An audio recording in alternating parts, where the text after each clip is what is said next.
سب سے پہلے تو یہ کہ غزوہ تبوک بنیادی طور پہ قرآن اس بارے میں کیا کہتا ہے اور کس سن میں بپا ہوا اور اس کے جو اسباب تھے وہ کیا، علامہ صاحب بتائیے۔ بسم اللہ الرحمن الرحیم۔ آج کا موضوع اپنی نوعیت کے اعتبار سے انتہائی جداگانہ ہے۔ میں اپنی گفتگو کا آغاز امام زین العابدین رضی اللہ عنہ کی بات سے کروں گا۔ آپ فرماتے ہیں کہ کننا نعلم مغازی رسول اللہ علیہ السلام کما نعلم السورۃ من القرآن، ہم رسالت مآب علیہ السلام کے غزوات کو یوں یاد کیا کرتے تھے جیسے قرآن کریم کی صورت یاد کی جاتی ہے۔ سعد بن ابی وقاص فرماتے ہیں کانا ابی یعلمنا مغازی رسول اللہ ویعدھا، میرے والد گرامی مجھے رسول کریم علیہ السلام کے غزوات جو ہے ان کے واقعات، ان کے اسباب اور ان کے نتائج، ان کے اثرات ہمیں یاد کرواتے، ہمیں سکھاتے، ویعدھا اور ہمیں شمار کرواتے، سبحان اللہ، گنواتے۔ تو گویا میں سمجھتا ہوں کہ غزوات مصطفیٰ کریم علیہ السلام کا ذکر کرنا صحابہ کی سنت ہے اور یہ اپنے جذبہ ایمان کو تقویت دینے کے مترادف ہے۔ اللہ اللہ۔ غزوہ تبوک اپنی نوعیت کا بالکل جداگانہ اور ممتاز غزوہ ہے۔ رسول کریم علیہ السلام کی حیات طیبہ میں کا آخری غزوہ جو 9 ہجری کے اندر جو ہے وہ اپنا وقوع پذیر ہوا، انعقاد پذیر ہوا۔ اور اس میں آپ دیکھیے، اگر آپ غور کرتے چلے جائیں تو ایک ایک چیز بالعموم غزوات جب بپا ہوتے تو ان کا کلیئر کٹ اعلان نہیں کیا جاتا تھا،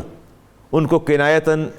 بتایا جاتا تھا کہ غزوہ پر روانہ ہونا ہے، کہاں جانا ہے کہاں نہیں جانا، لیکن یہ واحد غزوہ ہے جس کو علل اعلان، جس کو مطلب اس کا جو بپا کیا گیا اور بتا دیا لوگوں کو، تاکہ لوگوں کو، صحابہ کو کوئی اس میں ابہام نہ رہے۔ آپ نے فرمایا کہ اس کی مسافت بہت طویل ہے، مسافت بہت طویل ہے اور شدت کی گرمی ہے اور دشمن کی تعداد ہم سے زیادہ ہے اور اسرت بھی حد درجے کی ہے، تنگی بھی حد درجے کی ہے۔ اور اللہ تبارک و تعالیٰ نے ارشاد فرمایا انفروا خفافا وثقالا، تمہیں اس غزوے کے لیے روانہ ہونا ہے، جہاد کرنا ہے، چاہے ہلکے دل سے چلو یا بوجھل دل کے ساتھ چلو۔ وجاہدوا فی اموالکم وانفسکم، اور جہاد کرنا ہے مالوں کے ساتھ بھی اور اپنی جانوں کے ساتھ بھی، فی سبیل اللہ، اللہ کی راہ میں، ذالکم خیر لکم ان کنتم تعلمون، اگر تمہیں شعور تمہارا بیدار ہو جائے، عقل ہو تو پتہ چل جانا چاہیے کہ یہ غزوہ تمہارے لیے اور جہاد تمہارے لیے بہتر ہے، اور یہ مال سے بھی ہوگا اور جان سے بھی ہوگا۔ یعنی بمعنی دوسری یہ حکم کا درجہ جو ہے، حکم کا درجہ، حکم کا درجہ۔ اور یہ بات بالکل درست ہے کہ اس سے پہلے جو ہے وہ اعلان بھی نہیں کیا گیا، ہمیشہ جو ہے وہ اپنا گپت رکھی جاتی تھی باتیں، زیادہ فرسٹ ٹائم اعلان، فرسٹ ٹائم اس کو پراپرلی اناؤنس کیا گیا اور اس کی جزیات کو بھی اناؤنس کیا گیا اور اس کی ہر چیز کو جو ہے پہلے سے طے کر دیا گیا۔ اگر ہم اس کے اسباب کی طرف جا کے دیکھتے ہیں تو ہمیں بڑی حیرت ہوتی ہے۔ اصل میں جو کفر اور عیسائیت کی دنیا تھی وہ اپنے انجام بد کو بڑے واضح انداز میں دیکھ رہی تھی، اور کیسر جو سپر پاور رومن امپائر جو ہے، اس کا جو سربراہ ہے، اس کا جو سلطنت کا حکمران ہے، دیگر اگر قبائل اور علاقے محسوس نہیں کر رہے تھے، لیکن وہ محسوس کر رہا تھا کہ ایک وقت آنے، اس کو ادراک ہو چکا تھا کہ ایک وقت آنے والا ہے، اسلام جس تیزی کے ساتھ آگے پھیل رہا ہے، ان قریب یہ ساری ریاستوں کو بھی نگل جائے گا اور تمام ادیان پر بھی غالب آ جائے گا۔ ہرقل کو اس بڑی اور ہرقل نے تو کمال کیا، اس نے تو فوج کو 1 سال کی پیشگی تنخواہیں بھی دے دی، انعامات بھی دے دی اور بھاری بھر رقوم دی اور کے گھروں کے اخراجات بھی دے دیے۔ اچھا، غزوہ موتا ہو چکی تھی، ہاں، فتح مکہ ہو چکا، غزوہ موتا ہو چکی تھی، اب انہوں نے اپنا انجام، وہ زخم ان کے دل میں بھی تھا اور وہ زخم رس رہے تھے اور وہ چاہتے، اور وہ سوچ دیکھ رہے تھے، ادراک کر رہے تھے اس بات کا کہ اگر ہم نے اس